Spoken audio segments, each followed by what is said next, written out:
বুঝতে হবে। আমি আল্লাহ মাফ করুন, আমি কিন্তু আপনারা জানেন যে আমি ওয়াজের সাথে সাথে কথা বলি, জিজ্ঞেস করি, আবার উত্তর নেই। এটা আপনাদের খেয়াল থাকার কথা। এক নাম্বার হচ্ছে নবী। এক নাম্বার কে? নবী। দুই নাম্বার সিদ্দিক। দুই নাম্বার সিদ্দিক। তিন নাম্বার শুহাদা, যারা শহীদ হয়েছেন আল্লাহর রাস্তায়। চার নাম্বার সালেহ।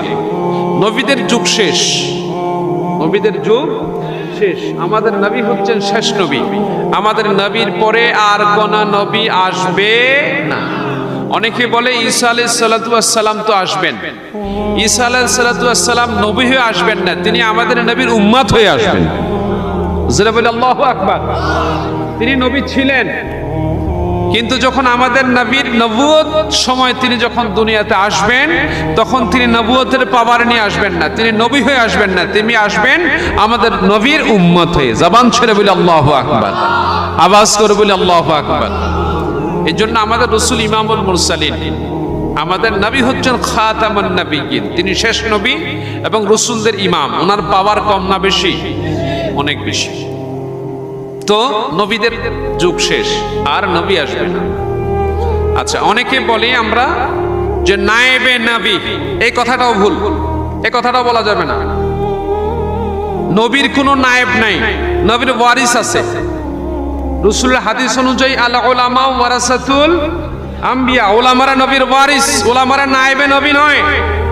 নবীদের সমকক্ষ কেউ নয়। নবীদের স্থলাভিষিক্ত হওয়ার ক্ষমতাও কারো নাই, যোগ্যতাও কারো নাই, হবেও না। অতএব নায়েবে নবী বলতে কোনো শব্দ নাই। প্রিন্সিপাল, ভাইস প্রিন্সিপাল আছে, কিন্তু নবীর বেলায় নায়েবে নবী বলার কোনো সুযোগ নাই। এটা খেয়াল রাখতে হবে। নবী সাইয়্যিদুনা হাবিবুনা মুহাম্মদুর রাসূলুল্লাহ সাল্লাল্লাহু আলাইহি ওয়াসাল্লাম, তিনি হচ্ছেন একমাত্র পাওয়ারেবল নবী, আল্লাহর হাবিব, আল্লাহর পেয়ারা নবী। জবান ছেড়ে বলি আল্লাহু আকবার। তো নবীদের যুগ শেষ, এখন হচ্ছে সিদ্দিক। দুই নাম্বার। দুই নাম্বার কি? সিদ্দিক। হযরত আবু বকর সিদ্দিক রাদিয়াল্লাহু তাআলা আনহু, তিনি আল্লাহর অত্যন্ত প্রিয় বান্দা ছিলেন।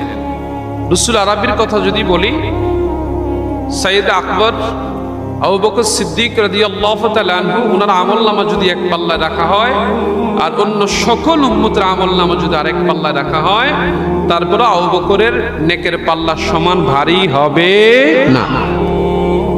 আল্লাহু আকবার বলবেন না? এত পাওয়ার ছিল, এত যোগ্যতা ছিল। আল্লাহ রব্বুল ইজ্জত ওনাকে এত বেশি পাওয়ার দিয়েছেন ওনার আমলের কারণে।